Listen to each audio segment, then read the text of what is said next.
प्रति मंगलवार को होने वाली जन सुनवाई में इस बार भी भारी संख्या में फरियादियों द्वारा जन सुनवाई में पुलिस अधिकारियों को अपनी शिकायतें बताई गई, जिनमें से अधिकांश मामले रुपए लेन देन और संपत्ति विवाद से जुड़े हुए थे। तो साथ ही पुलिस कमिश्नर का कहना है कि आपसी समझौते के आधार पर न्याय व्यवस्था को ध्यान में रखते हुए कार्रवाइयां की जा रही हैं। दरअसल जब से पुलिस कमिश्नर के पद पर संतोष शर्मा ने कार्यभार संभाला है, तभी से जन सुनवाई में नवाचार देखने को मिल रहा है और इसी के तहत पिछले दिनों जन सुनवाई में आपसी समझौते और समझाइश के आधार पर लोगों को न्याय दिलाया जा रहा है। इसी के चलते न्यायपालिका से जुड़े हुए अधिकारी भी जन सुनवाई में दोनों ही पक्षों की सुनवाई करने के बाद समस्या का हल ढूंढकर विवादों की संख्याओं को कम करने का प्रयास करें और अब यह प्रयास काफी सार्थक होते हुए भी नजर आ रहे हैं, क्योंकि अधिकांश मामले आर्थिक और पारिवारिक विवाद से जुड़े हुए जन सुनवाई में पहुंचते हैं और इन्हीं प्रयासों के कारण कई परिवार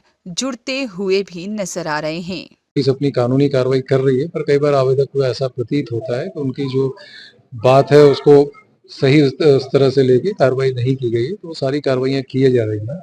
और इसके साथ साथ हमने कई बार पारिवारिक, घरेलू या कई बार अन्य इस तरह के जो प्रकरण होते हैं जो आपस में नोन व्यक्तियों के बीच है, उसके लिए हम लोगों ने एक प्री लिटिगेशन मीडिएशन भी शुरू किया है, जिसमें ट्रेन्ड काउंसलर्स आ रहे हैं और इसके काफी सकारात्मक परिणाम मिल रहे हैं। आने वाले कुछ दिनों में 2-3 हफ्तों में इसका प्रॉपर एक सिस्टम बना के इसको एक हम ऑफिस टाइप का क्रिएट करके शुरू करेंगे, क्योंकि इससे जो है एक तो अनावश्यक की लिखा पढ़ी उससे वो हो जाता है और लोगों का एक संतुष्टिपूर्वक निराकरण हो जाता है, दोनों पक्षों को समक्ष में सुना जाकर। तो इससे जो छोटे मोटे आपसी विवाद हैं, पारिवारिक विवाद हैं, कई बार दोस्त मित्रों नोन पर्सन्स के बीच के विवाद हैं, तो इसका समाधान त्वरित गति से हो जाता है। रफली हमारा आइडिया है, अभी हम लोग इसको कैलकुलेट कर रहे हैं कि इससे जो हमारे पास आने वाले जो शिकायतों का लगभग 20 से 25% के आसपास की ऐसी शिकायतें होंगी,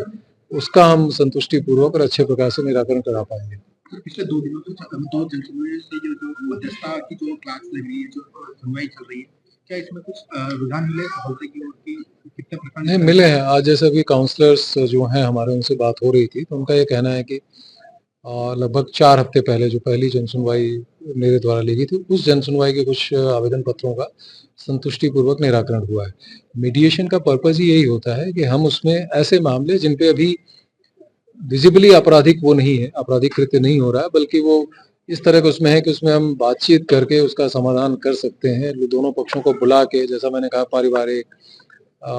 परिचित व्यक्तियों में,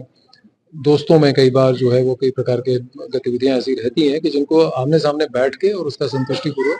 निराकरण हो सकता है। तो जैसा मैंने कहा कि प्री लिटिगेशन ये मीडिएशन है और इसको हम प्रॉपर तरीके से करके और फिर प्रयास ये लोगों का इसमें समाधान हो जाए। तो थाने स्तर पे भी ले जाएंगे इसको सीपी कार्यालय से ही चलाया जाएगा, क्योंकि इसकी एक प्रॉपर प्रक्रिया होगी ताकि उसको सही प्रकार से वो करके, और ये जो हमारे डिस्ट्रिक्ट लीगल एड अथॉरिटी जो होती है, डालसा होती है, जो सालसा है, जो स्टेट स्तर की जो लीगल एड अथॉरिटी है, इसके एक ओवरऑल उसमें होगा, सुपरविजन में होगा, और इसको हम सही प्रकार से एक जिसको कहते हैं कि लॉजिकल लीगल कंक्लूजन तक भी ले जाएंगे। इसमें प्रॉपर ऑर्डर शीटें रिकॉर्ड होंगी, दोनों पक्षों की सहमति से होगा। तो ये मतलब ऑलमोस्ट एक तरह से कानूनी तरीके से ही इसका समाधान होगा, और इसको मतलब पक्ष मुझे लगता है कि इस लेवल तक का होगा कि उसको फिर बहुत सीनियर कोर्ट में ही वो चैलेंज कर पाएंगे। अभी ये प्रक्रिया चल रही है, मुझे लगता है कि 50 के आसपास आए होंगे, अभी समय भी है, चल ही रही है। एक चीज मैं आप लोगों के संज्ञान में, इसको अगर चाहो तो ब्रेक करके अलग से आप रिकॉर्ड कर लीजिए।